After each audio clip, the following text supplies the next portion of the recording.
So the dinette does come down and turn into a table. There's an extra wood piece that kind of fills in this triangle gap here. I have a huge shelf that spans from the very back of my attic to the very back of the van. Living in a van can be as expensive as you want it to be and as inexpensive relatively as you want it to be. Hi, I'm Holly. I travel with my dogs Lisa and Clarence in our home, Eloise Van Gogh. Come take a tour.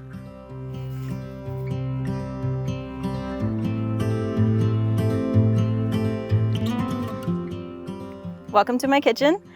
I have a sink stove combination. It's originally from Dinette. Propane, just use a regular like barbecue sized propane tank, goes in under the sink. The sink has a faucet and an electric pump, but I don't use it. My water system has never been functional ever since I moved into the van. And the drain goes like straight through the van. It gray water drains onto the ground. So I'm very aware of what I put down my sink, and I only use biodegradable materials. And I use a lot of like vinegar to clean my dishes rather than using a lot of water. Part of that, again, is because I don't have my water system set up, and so I try to be minimal with my water usage or mindful with my water usage. I have a huge shelf that spans from the very back of my attic to the very back of the van, and it's one of my absolute favorite parts of my build.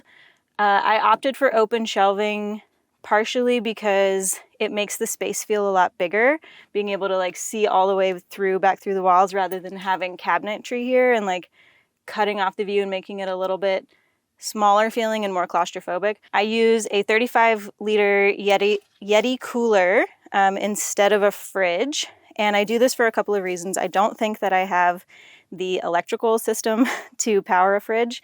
They were very expensive. And when I was starting living in the van 4 years ago, I needed things to fit into my very specific minimal budget. The cooler works really well for me. I never even buy ice. Part of that is because of my diet. I'm a vegetarian. I open the lid at night, I let the cold air come in, and then I close it during the day. And that's really how I keep my food fresh. If my cooler is stocked, my shelves are stocked, my produce hammock is stocked, I can get by with like 2 or 3 weeks of food and still eat like pretty fresh and pretty healthy. I met my first road person in February of 2011, and that was the first time that I found out you could live this lifestyle on purpose. And it really struck a nerve with me at that time. And then I spent the next 6 or 7 years daydreaming about being on the road. And I'd have moments periodically where I would decide, now's the time. And I would start doing a bunch of research and test driving different vehicles and starting to get rid of all of my stuff. And right before I had to make that like real final commitment, something in life would happen that would make it inconvenient to live on the road. I'd get a job or a partner or something dumb like that. Eventually, I got sick of myself. And so I decided that 2018 was the year that it was going to happen. I was either going to get a van or I was going to decide that it wasn't that important to me after all and I didn't actually want to do it. The dream of living on the road was taking up too much space on my to-do list, so I had to like do it or don't. And then I started test driving vans in January of 2018, and I bought this one in August. I paid $6,000 for it. At the time, it had 97,000 miles on it. And over the course of the next 6 months, I took everything apart, put it all back together, and I think I hit the road with maybe like $10,000 into the van, like between 10 and 12. And we hit the road on January 1st of 2019.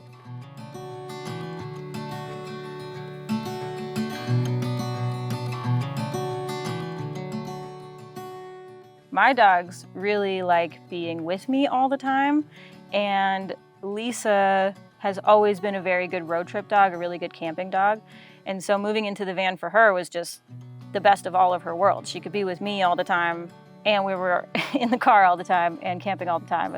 Everything was perfect. That said, living in a small space with dogs, even dogs that you adore and love and are wonderful, it can be a little challenging sometimes. It's always going to be messy. There's always going to be dog hair somewhere. You have to pay a lot of attention to the weather in ways that you don't necessarily have to if you don't have pets in a van, because the van will more or less be the temperature that it is outside, but it gets hot a little quicker or it gets colder a little quicker. And so that's something you need to keep in mind. And if you are going into a coffee shop or to the grocery store or anywhere else, you just have to be aware of how long your pet is going to be in the van and what the temperature may or may not be, and whether they have the water they need, or if they're going to be barking, and if someone is going to, walk by in a parking lot and think that there's a distressed animal inside. And there's just a lot of extra things you have to think about that you wouldn't necessarily have to think about if you didn't have a dog in a vehicle all the time.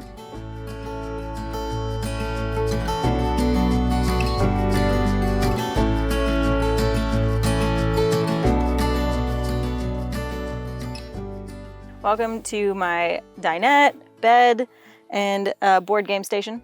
It's a pretty excellent little table we have here. It actually goes all the way to the back. I have 2 sets of tabletop and 2 separate legs, but I usually leave the back down in this J shape. It provides a lot more seating, mostly for the dogs, to be honest, and occasionally for guests.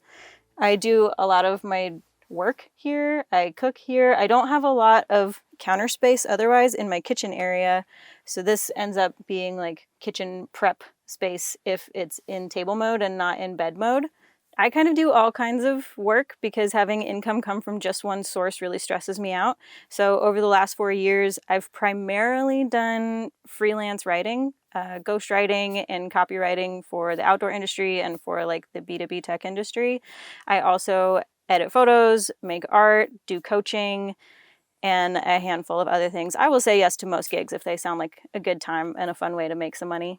So the dinette does come down and turn into a table. There's an extra wood piece that kind of fills in this triangle gap here.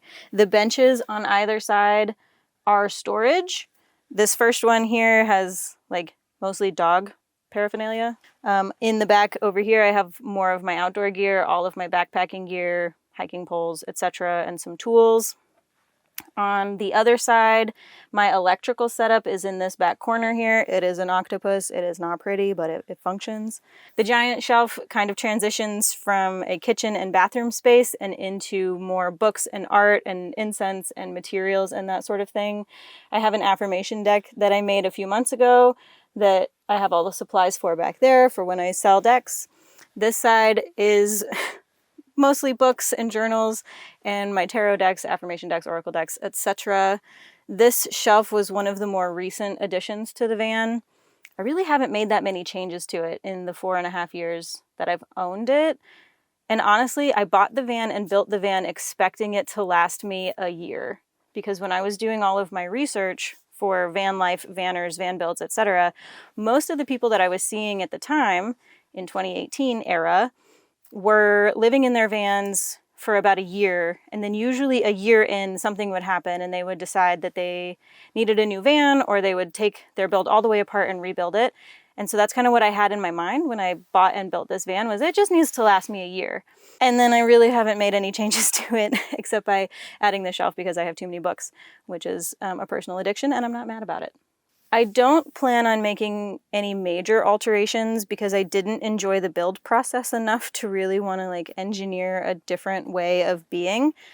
But if I could start over and I started with a blank van that didn't have a kitchen cabinet and a bed set up the way that it is, I would have made the bed a little taller because it is very low right now. I love the headspace. Obviously, this is more than tall enough for me to stand in, but I think it would have been nice to have the bed a little taller and have more functional storage rather than just bins that you drop stuff into.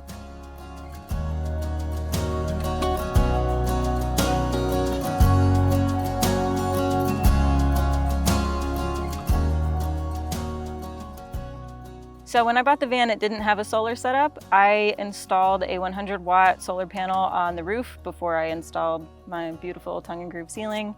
And when I bought the van, it had 2 old like AGM batteries that worked for the first maybe 1.5 to 2 years. And then they started dying, so I replaced them with a 100 amp hour lithium battery. And I also have that hooked up to my alternator.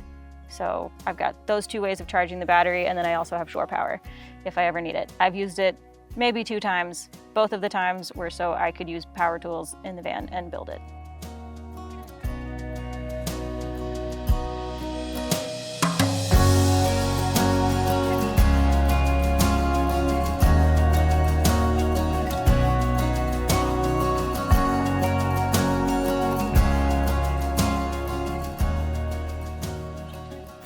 This is the front of the van. This is where most of the accessible storage is found. I have a seat back organizer on the passenger seat that holds mostly like van mechanic records and a couple of like first aid type things. On the back of the driver's seat, I have shoe organizers that go on the back of like closet doors. And occasionally I put shoes there, but I also put tools and dog stuff and anything else that needs to go somewhere but doesn't fit in my giant shelf or anywhere else. I call this area the attic, the over the cab area. This has all of my finished sketchbooks. It's got my warm weather clothes. It's got my sleeping bag and some other backpacking things. I store some food up here. It's kind of like a catch-all pantry mudroom area. On the passenger side of the van, for probably half the length of the van, I have this netting pulled up here that is just glued into my I-beam where the high top and the original metal top meet. And then I have hooks in the ceiling that hold it up. And that is my entire closet. All of my clothes go there in some kind of organized chaos. Living in a van can be as expensive as you want it to be and as inexpensive relatively as you want it to be. And so you don't need to have something that's new and fancy and you have a loan on or anything. I am a huge proponent of doing everything as debt-free as you possibly can because I find that gives me a lot of ease, a lot of peace of mind, a lot of confidence. I think that you can still find good quality vans for a lower cost. I think so much of shopping for any kind of rig, regardless of budget, but especially in tight budget situations, is test driving. I think that you need to put your body in the space that you think your body wants to be in. You have to be in the driver's seat. You have to be in the house part of the van. You have to see how it fits, how it feels. I test drove so many vans. I put myself in so many vans, even ones I knew I couldn't afford. I went to a Sprinter dealership and drove a brand new Sprinter. I don't know why they let me do that, but they did. And I'm glad that I did. And I don't regret getting this one. I'm really glad that I have this one. It's an old Ford, and that's really great because mechanics in Podunk can fix old Fords. They're very plug and play.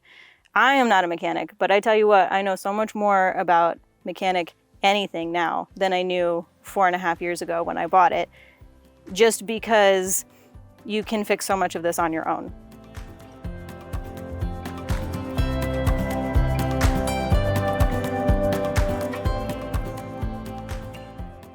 Thank you all for watching. If you'd like to follow my journey, see my dogs, see what else we get up to, you can come follow me. I'm Holly C. Priestley everywhere, HOLLYCPRIESTLEY. I have a podcast called Deliberate Living. You should check that out. See you guys on the road. Bye.